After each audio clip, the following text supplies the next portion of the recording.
ورحمة الله وبركاته. maanta waxaa ka furmay xarunta Villa Soomaaliya madaxtooyada shirka golaha amniga qaranka oo uu shirgudoominayo madaxweynaha Jamhuuriyadda Federaalka Soomaaliya Mudane Maxamed Cabdullaahi Maxamed Farmaajo ayna ka qayb galayaan ra'iisul wasaaraha ra'iisul wasaare ku-xigeenka madaxweynayaasha dawlad goboleedyada saraakiisha ciidamada wasiirro ka tirsan dawladda federaalka Soomaaliya oo dhammaan xubno ka ah golaha amniga qaranka. shirkan wuxuu daba socdaa shir bartamihii bishii Abriil lagu qabtay Villa Soomaaliya oo looga heshiiyey hanaanka wada shaqeyneed ee dawladda federaalka iyo dawlad goboleedyada gaar ahaanna lagu aasaasay golaha amniga qaranka oo heer federaal iyo heer dawlad goboleed yeelan doona. waxyaabaha ugu waaweyn ee ajandayaasha horyaalla shirkan waxaa ka mid ah sidii loo dardargelin lahaa wada shaqeynta dawladda dhexe ee dawladda federaalka ah dardargelinta howlaha amniga ee dalka ka socda oo ugu horeyso la dagaalanka kooxaha xagjirka ah ee argagixisada ah ee maalin walba doonaya inay dadkeena xasuuqaan carruurteena iyo haweenkeena laayaan dadkeennana dib u celiyaan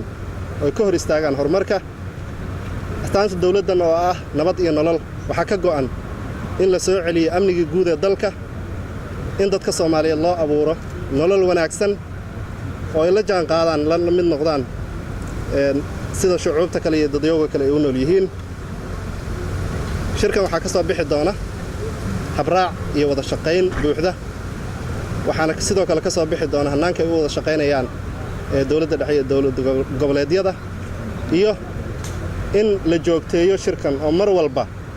waxyaabaha naga khaldamay iyo waxyaabaha noo saxmay iyo waxyaabaha noo hagaagay oo ugu horeysa dhismaha ciidamada xoogga dalka iyo laamaha kale ee amniga in laga heshiiyo. waa mahadsantihiin.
Thank you.